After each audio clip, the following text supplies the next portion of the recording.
जय हिंद दोस्तों। आपका बहुत बहुत स्वागत है अपने YouTube चैनल सिलेक्शन फार्मूला के ऑनलाइन प्लेटफॉर्म पर। साथियों, आज की क्लास हमारे सीटेट के लिए रहेगी और उसमें भी हम सोशल साइंस के कुछ इम्पोर्टेंट MCQs को डिस्कस करेंगे और ऐसे MCQs को डिस्कस करेंगे जो सीटेट की परीक्षा में बार बार पूछे जाते रहे। तो आज की क्लास सीटेट के अभ्यर्थियों के लिए बहुत ही इम्पोर्टेंट होगी और साथियों, आज की क्लास में डिस्कस किए जाने वाले क्वेश्चन आपके आगामी 7 जुलाई वाले एग्ज़ाम के लिए बहुत ही इम्पोर्टेंट होंगे। तो साथियों, देर न करते हुए वीडियो को शुरू करते हैं और अपने पहले प्रश्न की ओर चलते हैं। पहला प्रश्न है, खालसा पंथ की स्थापना इनमें से किसने की थी? ऑप्शन है गुरु नानक देव, गुरु अंगद देव, गुरु गोविंद सिंह, गुरु तेग बहादुर। तो साथियों, सिखों के जो 10वें गुरु थे वो थे गुरु गोविंद सिंह। ठीक है, गुरु गोविंद सिंह, और इन्होंने ही खालसा पंथ की स्थापना की थी। तो हमारा राइट आंसर हो जाएगा ऑप्शन सी, गुरु गोविंद सिंह। ठीक है, अगला प्रश्न है हमारा, विश्व शांति का विचार किस मुगल शासक ने आगे बढ़ाया? ऑप्शन हैं अकबर, हुमायूं, जहांगीर और शाहजहां। तो साथियों, विश्व शांति का जो विचार है वो आगे बढ़ाया था ऑप्शन ए, अकबर ने। अब अकबर थोड़ा सा धर्मनिरपेक्ष था और धर्मनिरपेक्ष होने के साथ ही साथ उसने सारे धर्मों को समान आगे बढ़ाने की सोची, इसीलिए वहाँ से विश्व शांति का विचार उभर कर आया। ठीक है, तो विश्व शांति का विचार बढ़ाने वाला मुगल शासक अकबर था, याद रखना। आगे बढ़ते हैं। अगला क्वेश्चन है हमारा, भारतीय संविधान के अनुच्छेद 21 की बात कर रहे हैं, इसका संबंध किससे है? ऑप्शन ए है इसका जीवन के अधिकार से, समानता के अधिकार से, धार्मिक स्वतंत्रता के अधिकार से, संवैधानिक उपचार के अधिकार से। तो साथियों, जो अनुच्छेद 21 है तो ऑप्शन ए जीवन के अधिकार से संबंधित है, आप इसे याद रखना। आगे बढ़ते हैं। अगला प्रश्न है हमारा, निम्नलिखित में से वायुमंडल की कौन सी परत वायुयान उड़ाने के लिए आदर्श है? ऑप्शन है वायुमंडल, समताप मंडल, क्षोभ मंडल, आयन मंडल। तो राइट आंसर होगा हमारा समताप मंडल, ऑप्शन बी। क्यों? क्योंकि साथियों, मान लीजिए ये सतह है और सतह के बाद पहली जो परत है वो होती है हमारी क्षोभ मंडल, और क्षोभ मंडल के बाद दूसरी जो परत होती है वो होती है समताप मंडल। तो साथियों, जब हम दूसरी परत में पहले 10 किलोमीटर ऊपर जाते हैं तो साथियों यहाँ पे तापमान समान रहता है और यहाँ पे बादल की वर्षा की क्रियाएं नगण्य होती हैं, इसलिए ये वायुयान उड़ाने के लिए आदर्श परत मानी जाती है। आगे बढ़ते हैं। अगला क्वेश्चन है हमारा, भारत की सर्वोच्च कानून निर्माण संस्था कौन सी है?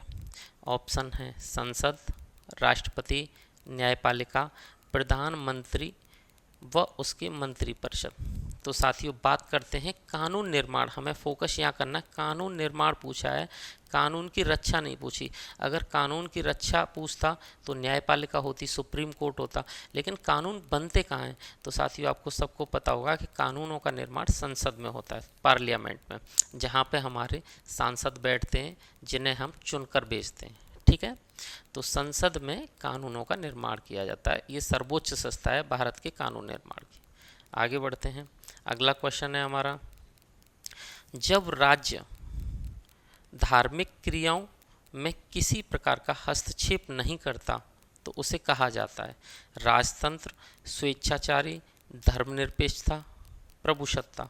तो साथियों, जब कोई भी राज्य किसी भी धर्म को ज़्यादा बढ़ावा नहीं देगा, सभी धर्मों में समभाव रखेगा, ठीक है, किसी भी धर्म में कोई अतिरिक्त हस्तक्षेप नहीं करेगा, तो ऐसे राज्य को कहते हैं धर्मनिरपेक्ष, यानी कि ये कहलाता है धर्मनिरपेक्षता। ठीक है, आगे बढ़ते हैं। अगला क्वेश्चन देखते हैं। अगला है, मुगल वास्तु शिल्प मिश्रण है, यानी कि मुगल काल का जो वास्तुशिल्प मिश्रण है वो क्या है? अरब और भारतीय शैलियों का मिश्रण है, तुर्की को फारसी शैलियों का मिश्रण है, या फारसी और भारतीय शैलियों का मिश्रण है, तुर्की व अफगान शैलियों का मिश्रण है। यानी जो मुगल वास्तुशिल्प है वो किन शैलियों का मिश्रण है? तो साथियों, इसका राइट आंसर होगा, ये पूछा गया है एग्जाम में, फारसी, ऑप्शन सी, फारसी और भारतीय शैलियों का मिश्रण। ठीक है, ये वह है, वह नहीं है, फारसी व भारतीय शैलियों का मिश्रण है, मुगल वास्तुशिल्प मिश्रण। आगे बढ़ते हैं, अगला क्वेश्चन देख लेते हैं। अगला क्वेश्चन है भारत की मानक देशांतर रेखा है। तो साथियों ये तो आप जानते ही होंगे, देशांतर कौन सी रेखाएं होती हैं, अक्षांश रेखाएं कौन सी होती हैं। तो जो भारत की देशांतर रेखा है वो होगी पूर्वी देशांतर कितना, 82.5, 82.5 पूर्वी देशांतर रेखा, ये वाली रेखा भारत की क्या है, मानक रेखा है। ठीक है, मानक देशांतर है भारत का, और पूरे भारत के लिए इसी मानक देशांतर से समय का निर्धारण होता है। ये जो देशांतर रेखाएं होती हैं ये समय का निर्धारण कराती हैं। ठीक है, और आपको पता ही है कि कितने देशांतर होते हैं, कितने पूरी जो पृथ्वी में एक जगह से जब दोबारा वापस आओगे देशांतर रेखाओं पर पूरा काउंट करके, तो आप पूरा 360 डिग्री का एंगल घूम जाते हो। ठीक है, इसीलिए किसी भी मानक देशांतर को चुनते समय हम 15 डिग्री और 7.5 डिग्री के हिसाब से चुनते हैं। तो जो भारत की मानक देशांतर रेखा है वो है 82 डिग्री 30 मिनट, और ये कहाँ से गुजरती है, तो ये प्रयागराज से गुजरती है, प्रयागराज, और प्रयागराज में भी नैनी से, ठीक है, नैनी से होकर गुजरती है, और यहीं से पूरे भारत में समय का निर्धारण किया जाता है। आगे बढ़ते हैं, अगला क्वेश्चन है हमारा, भारत में राज्य के राज्यपाल की नियुक्ति कौन करता है। ऑप्शन है भारत के राष्ट्रपति, प्रधानमंत्री, संसद और सर्वोच्च न्यायालय के मुख्य न्यायाधीश। तो साथियों राज्यपाल की नियुक्ति कौन करता है, तो ये हैं भारत के राष्ट्रपति करते हैं, ऑप्शन ए, भारत के राष्ट्रपति किसी भी राज्य के राज्यपाल की नियुक्ति करते हैं वो। ठीक है, आगे बढ़ते हैं, अगला क्वेश्चन है, सूफी संतों के मकबरे को कहा जाता है दरगाह, ईदगाह, इबादतगाह, खानका, इनमें से सूफी संतों के मकबरे को क्या कहा जाता है। तो ध्यान रखना साथियों, जो सूफी संत के मकबरे हैं उसके लिए सही होगा ऑप्शन ए, दरगाह। सूफी संतों के मकबरे को क्या कहा जाता है, दरगाह कहा जाता है। ठीक है, अगला क्वेश्चन देखते हैं, हमारा अगला क्वेश्चन है, मौर्य शासक अशोक द्वारा लड़ी गई लड़ाई का जो स्थल था कलिंग, तो एक कलिंग की बात करते हैं, कलिंग वर्तमान में कहाँ है। ठीक है, आंध्र प्रदेश में, केरल में, उड़ीसा में, कर्नाटक में। तो साथियों कलिंग का जो नाम है आजकल, कलिंग कहाँ है, उड़ीसा में है, और इस उड़ीसा का जो वर्तमान नाम है वो है ओडिशा। ठीक है, ओडिशा ये है इसका वर्तमान नाम, उड़ीसा भी पुराना है, आजकल ओडिशा है। अगला क्वेश्चन हमारा अगला है, भारतीय संविधान में अस्पृश्यता, यानी कि आप इसे छुआछूत भी कह सकते हैं, अस्पृश्यता को क्या समझते हैं, छुआछूत भी बोल सकते हैं। इसका जो संबंध है किस अनुच्छेद से है, अनुच्छेद 14, अनुच्छेद 17, अनुच्छेद 18, अनुच्छेद 16। साथियों जो अस्पृश्यता या छुआछूत का संबंध होता है वो होता है अनुच्छेद 17 से, तो राइट आंसर हो जाएगा ऑप्शन बी। ठीक है, अगला क्वेश्चन देख लेते हैं। अगला क्वेश्चन है, प्लासी का युद्ध कब लड़ा गया था, 1858 में, 1757 में, 1942 में, 1764 में। तो साथियों जो प्लासी का युद्ध है वो 1757 में लड़ा गया था। ठीक है, प्लासी का युद्ध आपको याद होगा सिराजुद्दौला और अंग्रेजों के बीच में हुआ था। ठीक है, आगे बढ़ते हैं, अगला क्वेश्चन है हमारा, बक्सर का युद्ध कब लड़ा गया था। ऑप्शन ए है 1764, 1920, 1857, 1526। तो साथियों जो बक्सर का युद्ध है वो 1764 में लड़ा गया था, और ये 3 थे भारत के लोग और दूसरी पक्ष में थे अंग्रेज।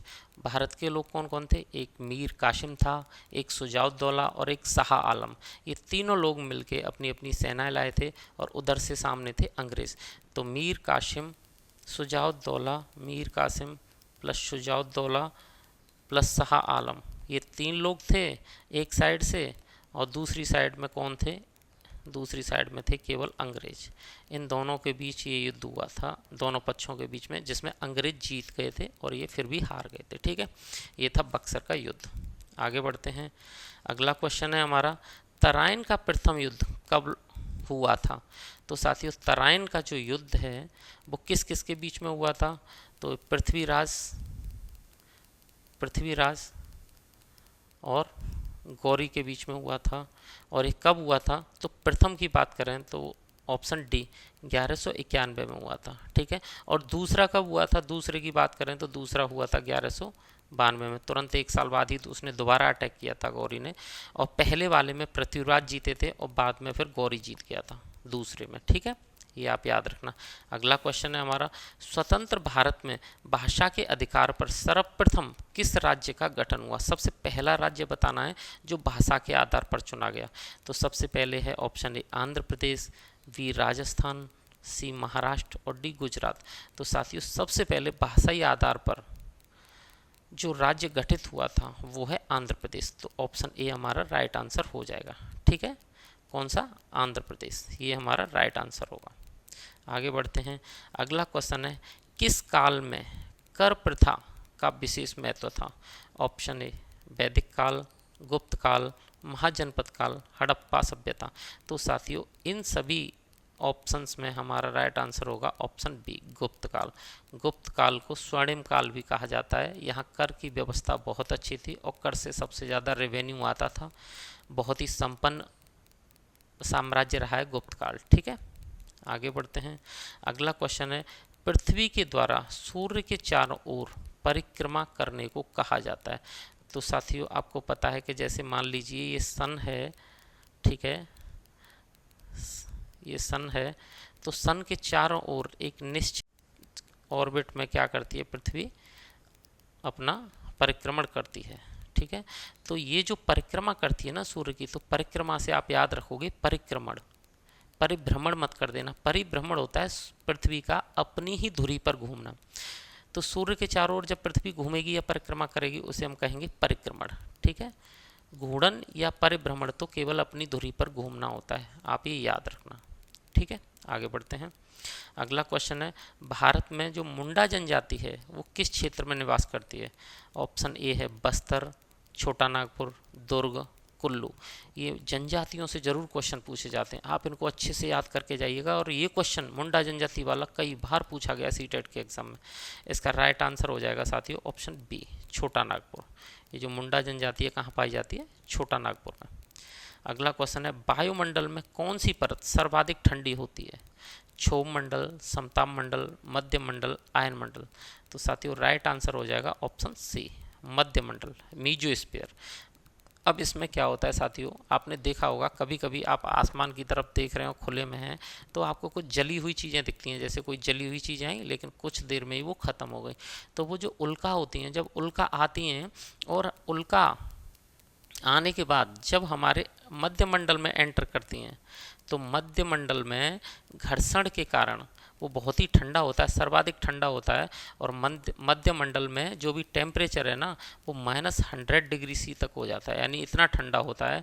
तो घर्षण के कारण उल्का जलकर नष्ट हो जाते हैं। ठीक है, तो ये होता है मीजोस्फीयर या मध्य मंडल, ये सर्वाधिक ठंडा होता है, सर्वाधिक ठंडा। तो ये होता है हमारा मध्य मंडल, अगर आए तो ऑप्शन में याद रखना। ठीक है, आगे बढ़ते हैं। अगला है, उत्तरी गोलार्ध में सबसे बड़ा दिन होता है 21 दिसंबर, 21 जून, 23 मार्च, 22 सितंबर। तो साथियों राइट आंसर हो जाएगा ऑप्शन बी 21 जून। अब देखिए मान लीजिए ये हमारी पृथ्वी है, ठीक है, और ये है इक्वेटर, इसे बोलेंगे भूमध्य रेखा। ठीक है, इक्वेटर।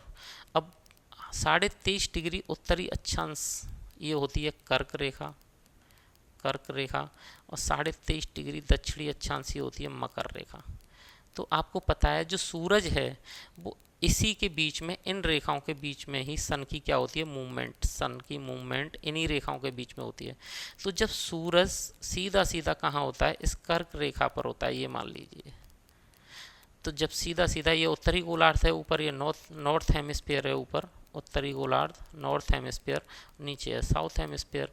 तो जब सूरज सीधे कर्क रेखा पे होगा तो वो दिन हमारे लिए सबसे बड़ा होगा, और वो दिन कौन सा होता है? 21 जून।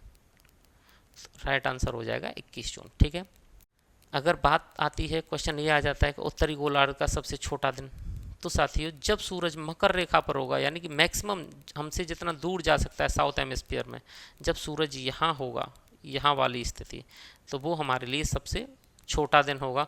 और ये कब होता है? ये होता है साथियों 22 दिसंबर। तो 22 दिसंबर सबसे छोटा दिन होता है, आप इसे भी याद रखेंगे। ठीक है, आगे बढ़ते हैं। अगला है, भारतीय पुरातत्व विभाग का जनक किसे कहा जाता है? Alexander Cunningham, John Marshall, Dayaram Sahni, Rakhaldas Banerjee. तो साथियों ये तो एग्जाम का फेवरेट क्वेश्चन है, अक्सर पूछा जाता है और इसी एग्जाम में नहीं, बहुत कईयों एग्जाम में पूछा जाता है। तो भारतीय पुरातत्व विभाग यानी कि ASI का जनक है अलेक्जेंडर कनिंघम। तो ऑप्शन ए हमारा राइट आंसर होगा। ठीक है, अगला क्वेश्चन है, अर्थशास्त्र पुस्तक के लेखक कौन है? कालिदास, पाणिनि, चाणक्य, पतंजलि। तो इसका राइट आंसर हो जाएगा ऑप्शन सी, चाणक्य। तो अर्थशास्त्र किसकी पुस्तक है? चाणक्य की पुस्तक है, ये आप याद रखेंगे। अगर इस पुस्तक का कभी कभी एग्जाम में विषय पूछ लिया जाता है कि ये पुस्तक किस विषय पर आधारित है, तो साथियों ये अर्थशास्त्र इकोनॉमी की पुस्तक नहीं है, ये राजनैतिक पुस्तक है। ठीक है, राजनैतिक पुस्तक, इतना आप जरूर याद रखना, इसमें राजनीति सिखाई गई है। आगे बढ़ते हैं। अगला क्वेश्चन है हमारा, संगीत की उत्पत्ति किस वेद से हुई है? ऋग्वेद, सामवेद, अथर्ववेद, यजुर्वेद। तो राइट आंसर होगा ऑप्शन बी, सामवेद। संगीत की उत्पत्ति सामवेद से हुई है। ठीक है, और इसी वेद में हमारे 7 स्वर जो सारे गा म प ध नी है ना, वो यहीं से मिलते हैं। अगला क्वेश्चन देख लेते हैं, राजा राम मोहन राय को राजा की उपाधि किसने दी थी? अकबर द्वितीय, नाना साहब पेशवा, वारेन हेस्टिंग, बाल गंगाधर तिलक। तो साथियों एक मुगल शासक है, मुगल शासक कौन? ये है अकबर द्वितीय, ये वाला। और अकबर द्वितीय की जब पेंशन बंद कर दी थी ना, तब इसने राजा राम मोहन राय को कहाँ भेजा था? इंग्लैंड भेजा था, और पेंशन शुरू करवाने की गुहार करवाई थी वहाँ जाके। ठीक है, तो ये काम राजा राम मोहन राय किया था, और इसी दिन राम मोहन राय को इन्होंने राजा की उपाधि प्रदान की थी। तो राजा राम मोहन राय को राजा की उपाधि प्रदान करने वाला कौन है? ऑप्शन ए, अकबर द्वितीय। ठीक है, ये आप याद रखेंगे। तो साथियों ये हमारे ऐसे क्वेश्चंस हैं जो बार बार सोशल साइंस CTET के अंदर पूछे गए हैं। ठीक है, तो आप इन क्वेश्चंस को अच्छे से याद करके जाइएगा। और साथियों जल्दी मिलते हैं अगली वीडियो के साथ, जो आपके CTET के एग्ज़ाम के लिए बहुत इंपॉर्टेंट होगी। ठीक है, अगर दोस्तों आपको ये कंटेंट अच्छा लगा है तो वीडियो को लाइक और शेयर करें, चैनल को सब्सक्राइब करें। वीडियो देखने के लिए धन्यवाद।